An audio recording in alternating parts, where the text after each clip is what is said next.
come up here, mate. I'll be all right. So I'm just going to do this sort of a little bit interview style. And yeah, but we'll get you to whip Oh no, hang on a minute. whip your shirt off. That's why extra lights on. So that's an interesting picture. Can I tell you about yeah, that? please. When I sat down there, my daughter took that. It was about March, April time, because we'd gone on holiday to Port Douglas. And I knew when I sat down then that it would be difficult for me to get back up again. It'd be a rollover onto your knees, onto your arms, slowly up and slowly up. And I actually wanted to take another photograph of myself to bring to that about time is what it is, and do the same. And sit down and do the same and find out I can't. I still am. I'm a bit older than 60 odd, but I still have the problem getting up. But that was, I almost didn't want to sit down. But we knew we was going to be there watching the sunshine come down and all the rest of it. I had to sit down. Yeah. So there we are. That was 122 kilos. 122 kilos. You were on cholesterol medication. You were on blood pressure medication. Yeah, blood pressure all the time. I've been on blood pressure tablets and cholesterol, double blood pressure tablets, because they brought one out that could do 2 in 1, but it's like a double dose. I was 200 over something or other, so I was close to heart attack material. And he told me that. The doctor said to me, look, you're just ideal for a stroke.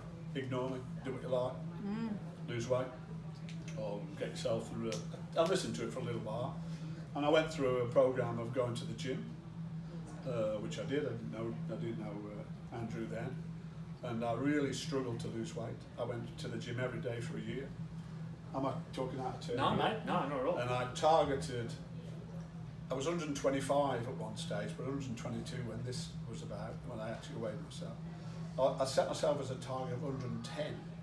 I could never get anywhere near it. I got to 115, and in the end I gave up. I just was too hard. So obviously, you can do whatever you like from that. But so that was my process. But I was quite chuffed that I got down to 115, to be honest with you, in some ways.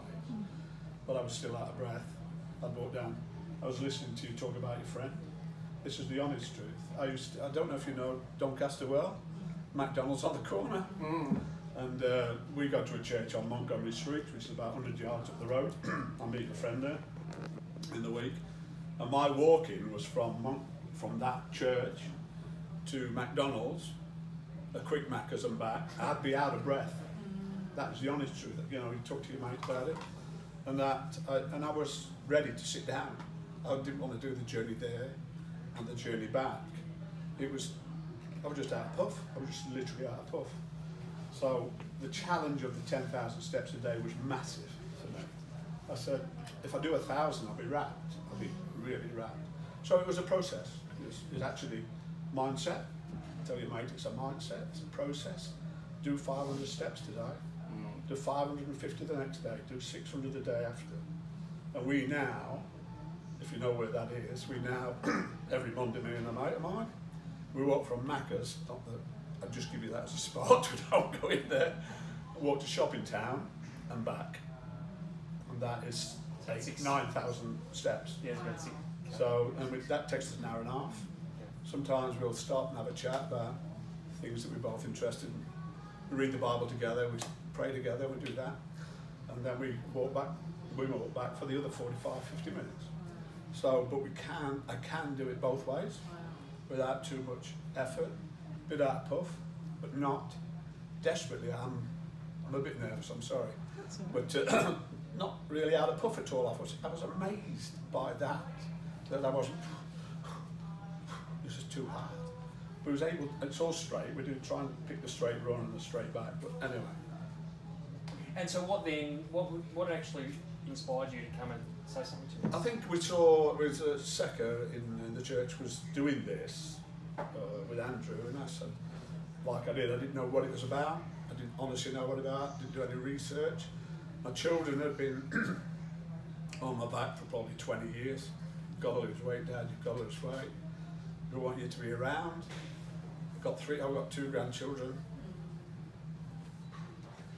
But obviously I want to be around 4. Couldn't do anything with them, couldn't run after them, couldn't chase them, couldn't play cricket with them. mean, I don't think you need to in Australia. You can't play cricket, can you? Can't play soccer. Couldn't do any of that. And so I think that was in my mind. I wanted to spend time with them. I wanted to enjoy myself with them. We've got a fantastic relationship as a family. We're very close as a family.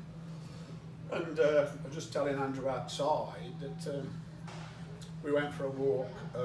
Mount Albert North, there's a park at the back and there's some rocks down the back. And Oscar's 7, he said, come on Granddad, you can do this now. So we walked down this little river, across a little rockery place, got a photograph of me of doing it, and I actually looked at that photograph and I thought, I can't believe I've done that. No, again, I wasn't out of puff, I was a bit unsteady on my feet, I see things I could jump now and hop, skip and dance and what have you, but I mean, we could do most of the things. It was quite fascinating, whereas before he would never have asked me. He'd have gone down there with his dad, my son, and I would have enjoyed that time. And so things like that are they're valuable. I mean, I can tell you my age, I suppose, but I'm 71, Wow. so I want to spend 10 more years. I want to see great-grandchildren, you know, so, and that is part of why I've done it. I set myself a target of 110. Andrew said, you'll easy do that. And I said, oh yeah, I've heard it all before, but I'll do it. I'll have a go. And I'm fairly disciplined. And so, gotta keep going, I'm all right. Go, mate, go. I stuck, gold. rigidly stuck to the programme. I read the book, got a bit wrong, but I still read the book. But I rigidly stuck to it because, although if I'm going to try it, and it works, great. If it doesn't, I can say on your life. You know, you've got that choice, haven't you? If you don't try it, you don't know. Yeah. And I can tell you that there's so many little things that I set myself this 110, and we got there quite comfortably. He says, you'll get to 100, you know. And that's okay. And it was, I mean, from March to October, to be from 122 to 91 today, 91.4 this morning. That's the lowest weight I've been since I can remember, probably since we got married, which is about 2.5 weeks ago. But you know, I can't genuinely remember being 91 and a half. And we set a silly target of 90. I've got a mate who I walk with who's about 75 kilos, and he wanted to put weight on. And he wanted to get to 90, and I said, well, I'll target 90, and you target 90. He's about 86 at the moment, and I'm this 91, 90, 92.4 when we met last time, 91.4 this morning. So it's quite fascinating. I think you need that camaraderie with somebody. You need that encouragement with somebody else. Because I think if I'd have gone the walks by myself, I'd have struggled. So you've got to sort of get a friend on board who's got the same focus, although in an opposite way. You know, I'm feeding him, I'm buying him a breakfast. I'll have my scrambled eggs. I'm buying him a breakfast, and he's having the breakfast with the sausage and the bacon, which was quite a challenge because I used to love that. But I'm just having my scrambled egg, and that, in a sense, was quite something. But the other thing I found interesting is that I ate more with this programme. I ate 5 times a day. Whereas I'm in business, I'd get up, I might be off, I would have no breakfast, I'd have no lunch.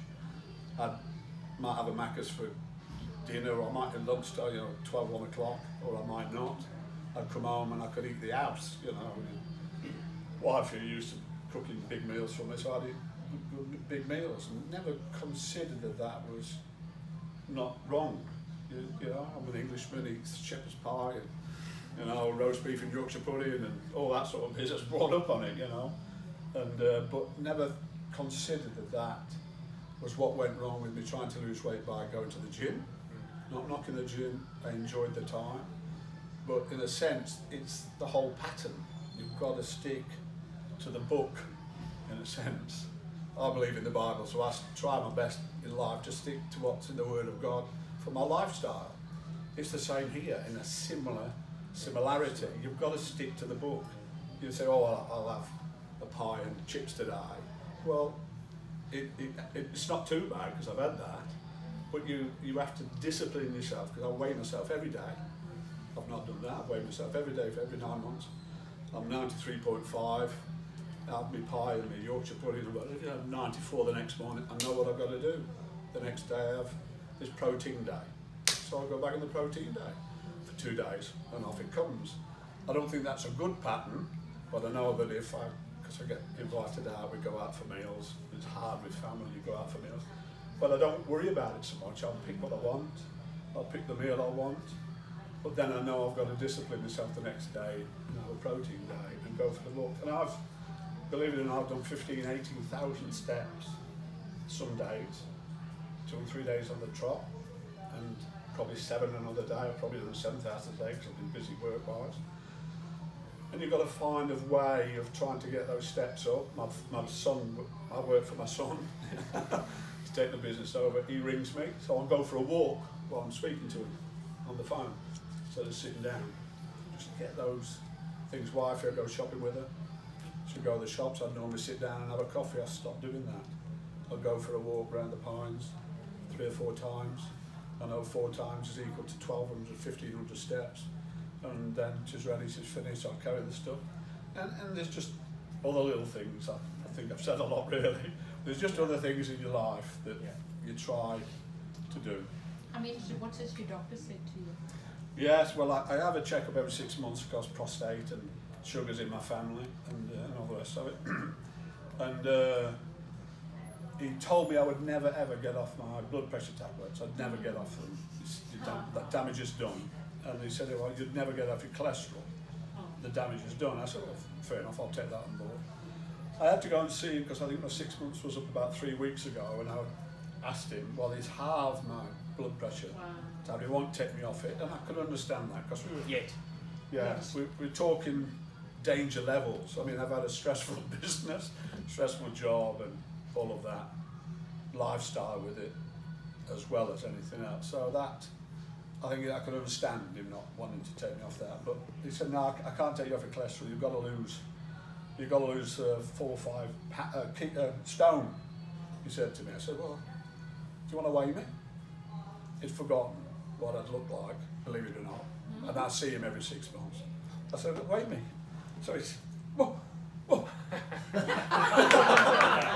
And he was, I mean, he's a great bloke. I love the guy. I mean, we get on very well. When we see each other, we get on very, we have a laugh. And he went to the computer. He said, "You're 125. What are you talking? 125. You've been 125 for ages. That's 122 last time." I said, "Yeah." He said, "Oh, go take your blood test tomorrow. 2 days, ring me up, and I'll let you know what you can do." So 2 days later, he rang me back and said, "Stop taking the cholesterol altogether." Wow. So that was fantastic. Yeah. Because, no, I wouldn't do that to him. I like him. But it was good. I wish he'd done it years ago before I was on my Patreon, because it only cost me $5 now. It's cost me about 90 when I first started. But anyway, that's just another story. Anyway, there you go. That's an amazing story. Thank you so much for Thank coming you. and sharing.